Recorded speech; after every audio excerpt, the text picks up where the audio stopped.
The Chicago wind in late December didn't just blow. It bit through layers of clothing like a predator. I stood on the doorstep of my son's magnificent suburban mansion, clutching a heavy ceramic dish wrapped in foil. Inside was my signature Christmas pudding, the one Edward had demanded every single year since he was 5. My fingers were numb from the cold, but my heart was glowing with anticipation for the surprise I had carefully prepared. In my vintage leather purse, tucked safely next to my old ID, was a small slip of paper that represented 40 years of silence, sweat, and sacrifice. It was a certified check for $100,000. I had spent 4 decades teaching high school English, living in a tiny one-bedroom apartment, and wearing the same winter coat for 12 years. I had skipped countless meals just to ensure that my only son would never feel the sting of poverty. After my husband died when Edward was just a young boy, I made a silent vow to the stars. My son would never feel the shame of being poor or the weight of being fatherless. I worked 2 jobs, tutored on weekends, and invested every single penny with military discipline. This check was supposed to be his ultimate miracle. It was the capital he needed to finally open the upscale bistro he had been dreaming about for nearly a decade now. I rang the doorbell, smoothing my gray hair and adjusting my best navy dress. I had spent 3 hours at the local salon that morning because I wanted to look important for his prestigious in-laws. The door opened just a tiny crack, and Edward stood there looking like a man being hunted. He didn't hug me or offer a smile. He didn't even step back to let me into the warmth of the hallway.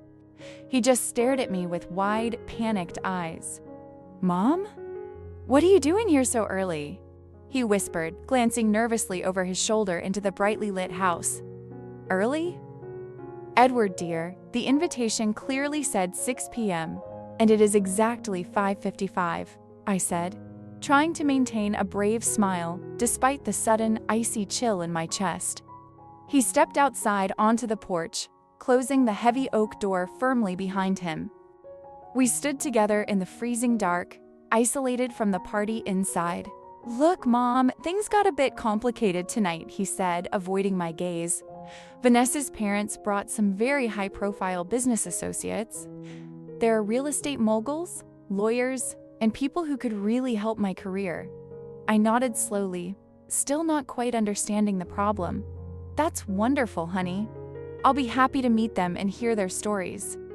Edward looked at his expensive watch and then at his shoes, looking ashamed. "That's the thing, Mom. The table is completely full now. We've already set the seating chart, and with these new guests, there's just no room for you. It would be very awkward." The world seemed to tilt beneath my feet. I felt the weight of the pudding dish in my hands. It felt like a lead weight. "No room? Edward, I'm your mother. I traveled across the city for this." I couldn't believe the words coming out of my own son's mouth. I know, he snapped, his voice sharp with a sudden, ugly impatience. "But these people are important. They expect a certain sophisticated atmosphere. Don't make a scene, Mom. It's just one dinner. We can do something next week, okay? Just the 2 of us at a diner." He reached out and took the pudding dish from my trembling hands. "I'll tell Vanessa you dropped this off. You should probably head back before the snow gets much worse." Before I could find my voice to protest, the door swung wide. Vanessa appeared, wearing a silk dress that probably cost more than my car. "Edward, is the wine ready?" "Oh, Elena, you're here." Her smile was as cold as the icicles hanging from the roof. "Thanks for the dessert." "Edward, hurry up, the Winthrops are asking for you." She didn't even look at me as she spoke. She treated me like a common servant who had arrived at the back door. "Happy Christmas, Mom," Edward said quietly. Then the sound that would haunt my dreams occurred, the heavy oak door clicking shut. I stood there, a 70-year-old woman in her best clothes, abandoned on a porch during a snowstorm. I walked to the edge of the driveway and stood by the large bay window. I shouldn't have looked, but I did. Inside, the house was a masterpiece of gold and light, filled with people laughing and drinking. I saw Edward laughing, pouring vintage wine into crystal glasses for men in tailored suits. I saw Vanessa placing my pudding on a silver platter, presenting it as if it were a trophy she had made herself. Then I heard a guest ask, who was at the door? Ed? A neighbor? Edward didn't even pause. He didn't flinch. He just smiled and said, "Oh, nobody important. Just a delivery." Those words hit me harder than the Chicago cold. I was just a delivery. The realization was like a physical blow to my stomach. I wasn't his mother in that moment. I wasn't the woman who worked 80-hour weeks to pay for his Ivy League tuition. I wasn't the person who stayed up all night when he had the flu. I was nobody important. I turned away and started walking down the snowy street. I didn't call a cab immediately. I just walked until my legs burned and my breath came in ragged, painful gasps of pure agony. When I finally reached a gas station and managed to get a taxi, I sat in the back seat, staring at the blurred city lights. In my purse, the $100,000 check felt like it was burning a hole through the leather. I reached in and touched it with my cold fingers. It was still there, along with the remains of my dignity. By the time I reached my small, dark apartment, the sadness had vanished. It was replaced by a cold clarity. For 40 years, I had lived for Edward. I had been a shadow, a support beam, and a safety net for a man who saw me as nobody important. I sat down at my small desk and pulled out a stack of legal documents I had kept in a drawer for years. I also pulled out a fresh sheet of expensive stationery. My hand was surprisingly steady as I began to write the words that would change everything. I was no longer the silent martyr he expected me to be. "Dear Edward," I began to write. "You were right. There wasn't enough room at the table tonight, but you forgot one very important thing about the house you are living in. You forgot that I am the one who pays the property taxes. You forgot that the deed is in my name. You forgot that I am the owner of the roof over your head." I felt a strange sense of power as the ink flowed onto the page. I was finally claiming my own life back from him. I spent the rest of the night packing a single suitcase. I didn't need much. I took my documents, a few changes of clothes, and the jewelry my husband had given me decades ago. The apartment felt different now, like a cocoon I was finally ready to break out of. I looked at the small Christmas tree in the corner, the one I had decorated alone. It didn't look sad anymore. It looked like a symbol of a life that was finally about to become my own. At dawn, I walked to the post office and sent a certified letter to my son's address. Inside was the letter I had written and a formal notice of eviction. He had 30 days to find a new place for his important friends to gather. Then, I went to the bank. I looked at the check for $100,000 one last time. Instead of handing it to Edward, I deposited it into a new, private account that only I could access for my future. I booked a one-way ticket to London. I had always dreamed of seeing the historic streets and the grand theaters, but I had always told myself it was too expensive. I had saved that money for Edward's future, never realizing that I was sacrificing my own present. As I sat in the airport lounge, sipping a glass of champagne, I felt a lightness in my chest that I hadn't felt in years. I was 70 years old, and my life was just beginning to start. When my phone started blowing up with calls from Edward a few days later, I didn't answer. I knew he had received the letter. I could imagine his face turning pale as he realized that the delivery person had just taken back her house. I changed my SIM card and boarded the plane. As the wheels left the tarmac, I looked down at the shrinking city of Chicago. I wasn't a mother, a teacher, or a widow.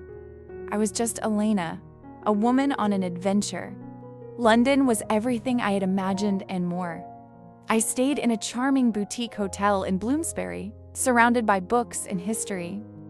I spent my days wandering through the British Museum and my evenings at the West End theaters. I ate at fine restaurants and bought myself a beautiful cashmere coat. I was no longer skipping meals to save pennies.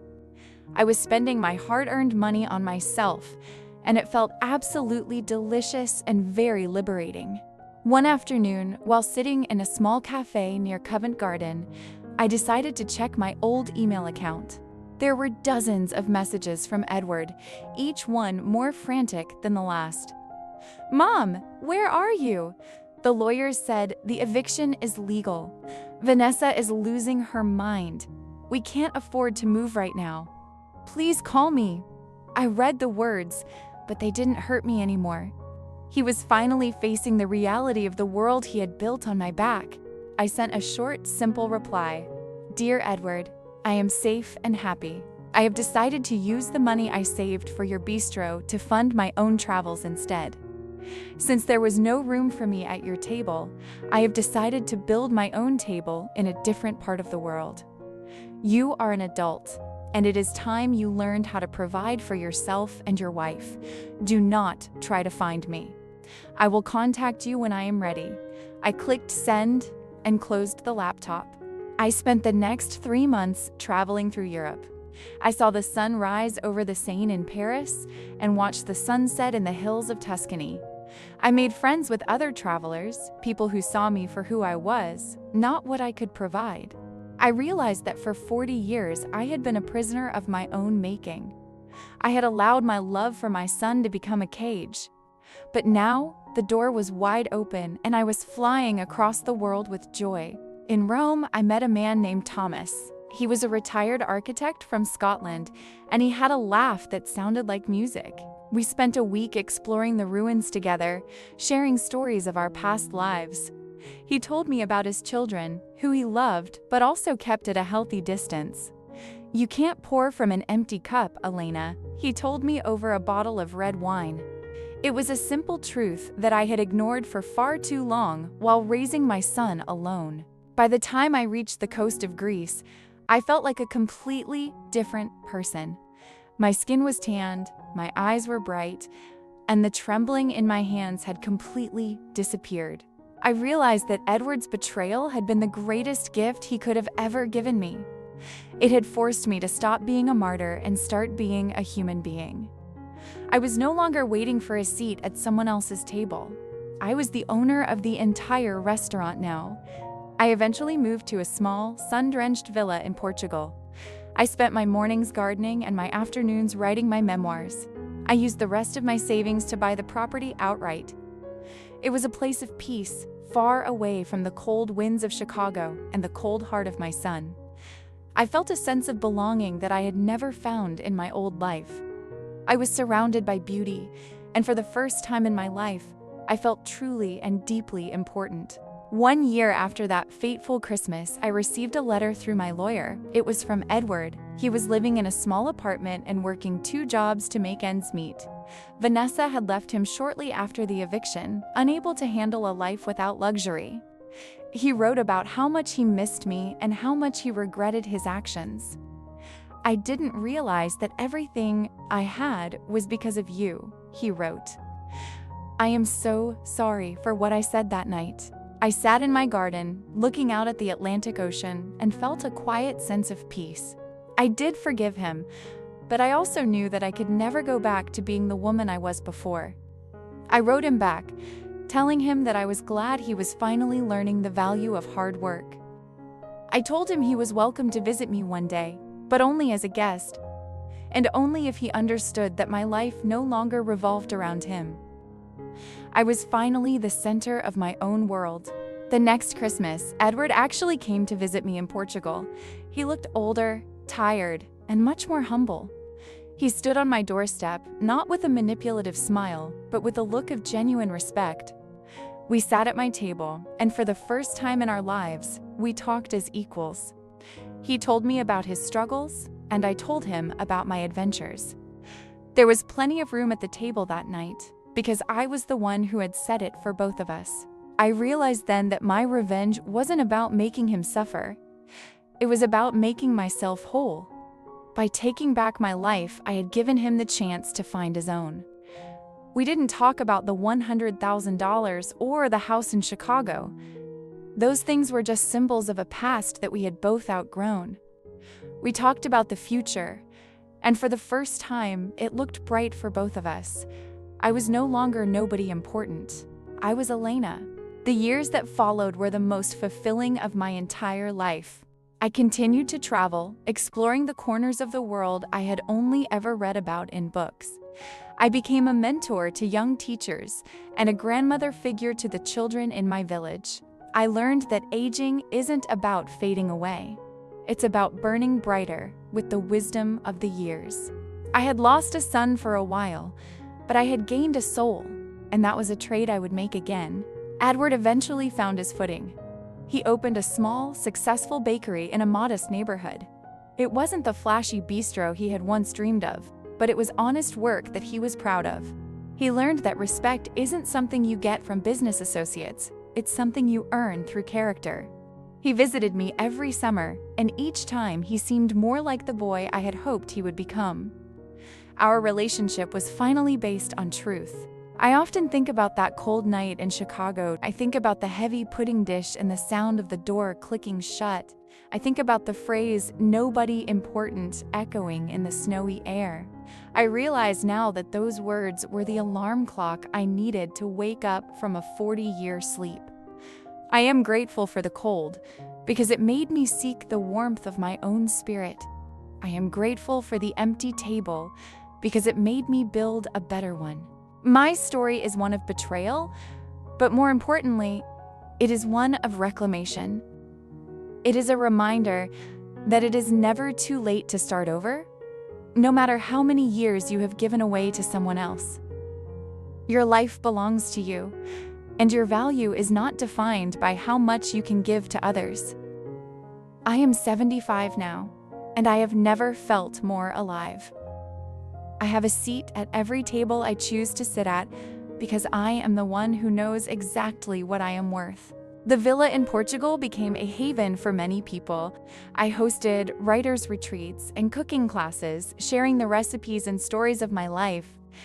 I realized that my purpose wasn't just to be a mother, but to be a light for others who felt invisible. I saw myself in the tired eyes of the women who came to stay with me, and I told them my story. I told them about the check, the eviction, and the flight to London. I watched as they began to wake up too. One evening, as the sun dipped below the horizon, I sat on my terrace with a glass of port wine. I looked at the photos of my travels pinned to the wall.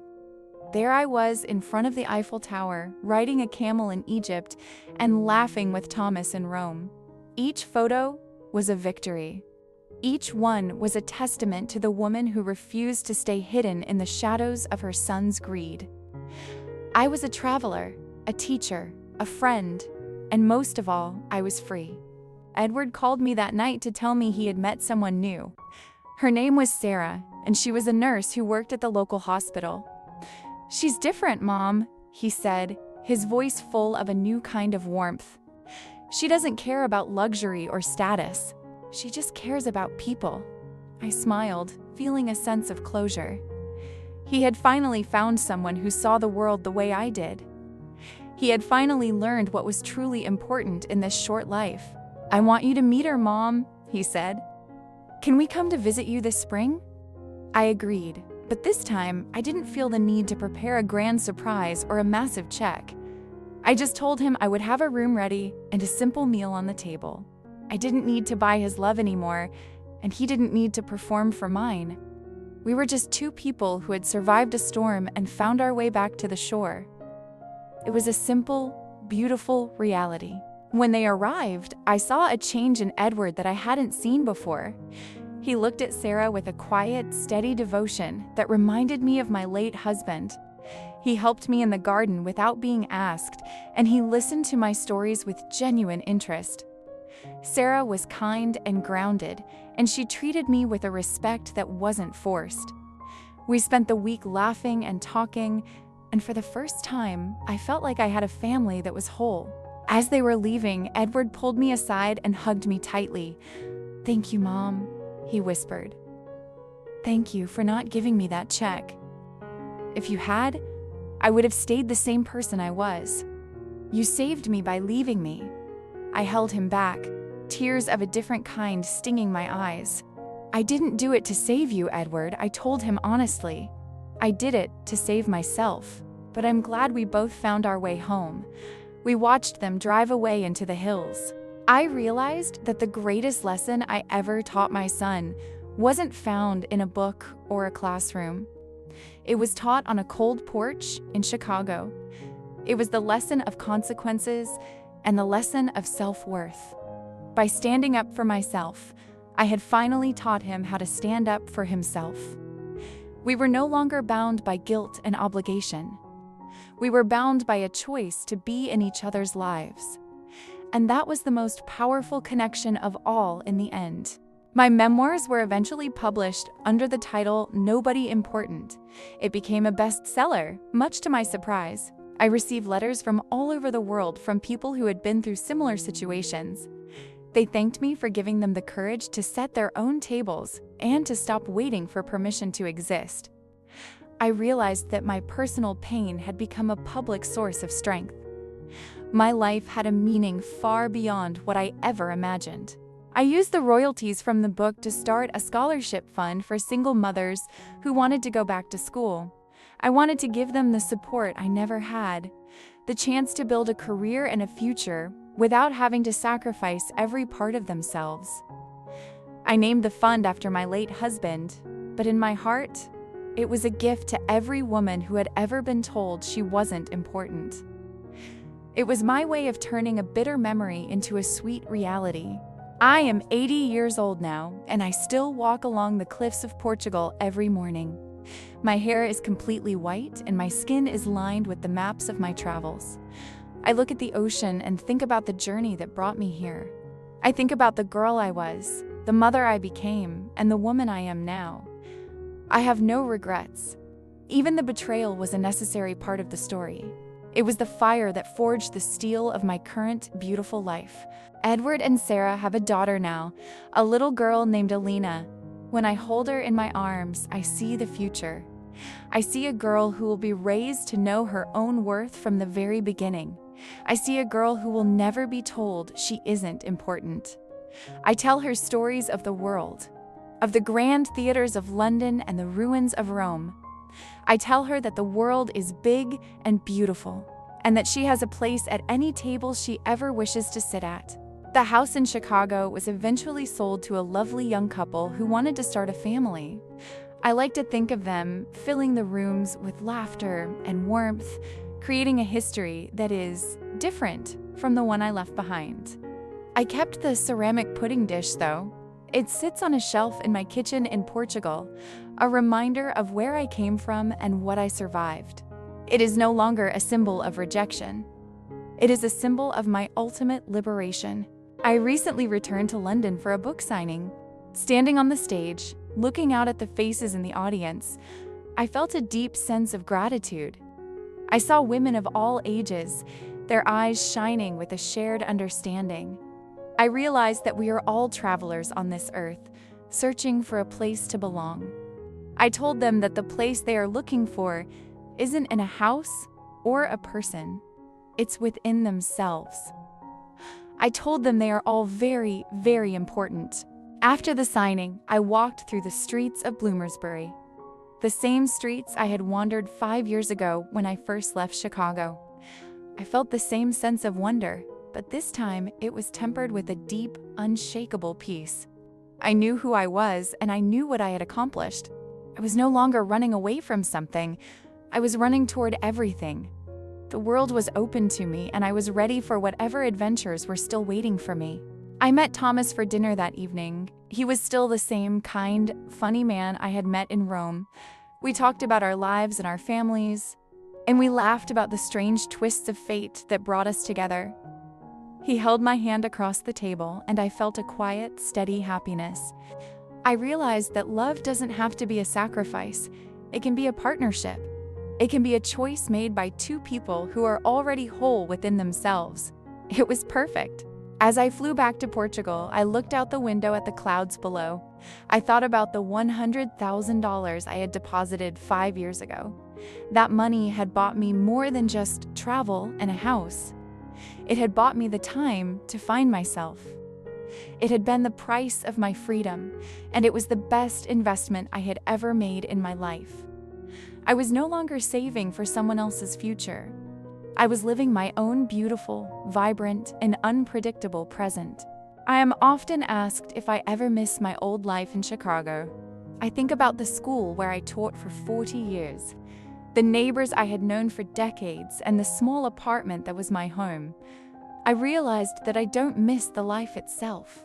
I miss the woman I was, the one who worked so hard and loved so deeply, but I am also glad she is gone. She served her purpose and she gave way to the woman I am now. I carry her with me, but I am no longer her prisoner.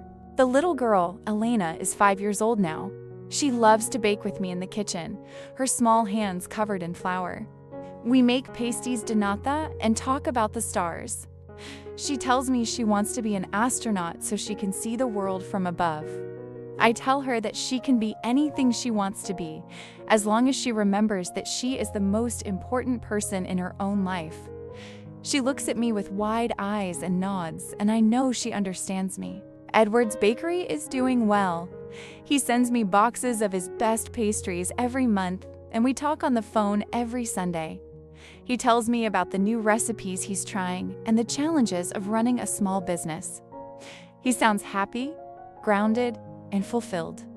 He is no longer chasing status or the approval of important people.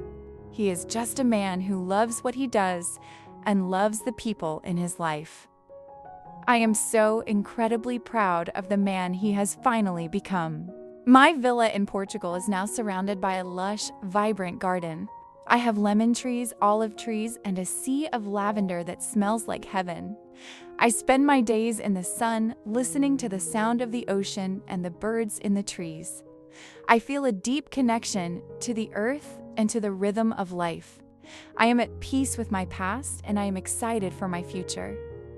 I have found my home, and it is more beautiful than anything I could have ever imagined for myself. I recently received an invitation to the high school where I taught for 40 years. They wanted to dedicate the library to me and have me speak at the ceremony. I traveled back to Chicago for the first time in nearly a decade. Walking through the hallways, I felt like a ghost returning to a past life. I saw the faces of the teachers I used to work with, and I saw the students who are now adults. It was a strange, emotional, and very powerful experience. Standing at the podium in the library, I looked out at the audience. I saw Edward and Sarah in the front row, holding hands.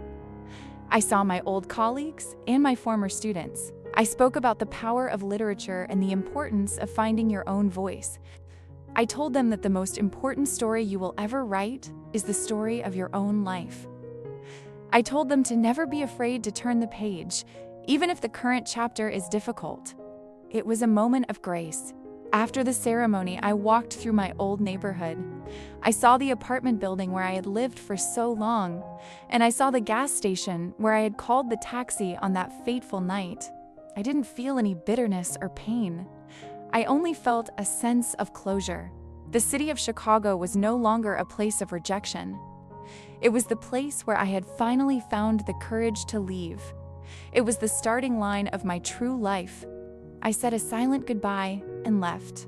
Back in Portugal, I settled back into my routine. The garden was blooming and the ocean was a deep, sparkling blue.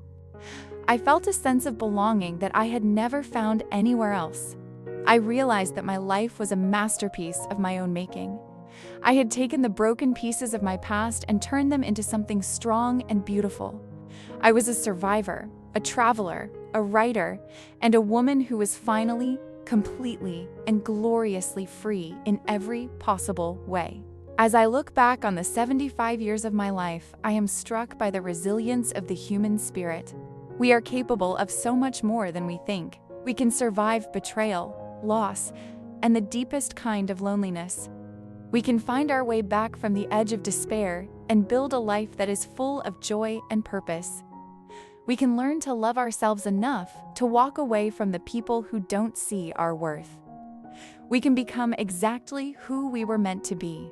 Tonight, I am hosting a dinner for my friends in the village. The table is set with fresh flowers and candles, and the smell of roasting lamb fills the air. There is plenty of room at the table for everyone.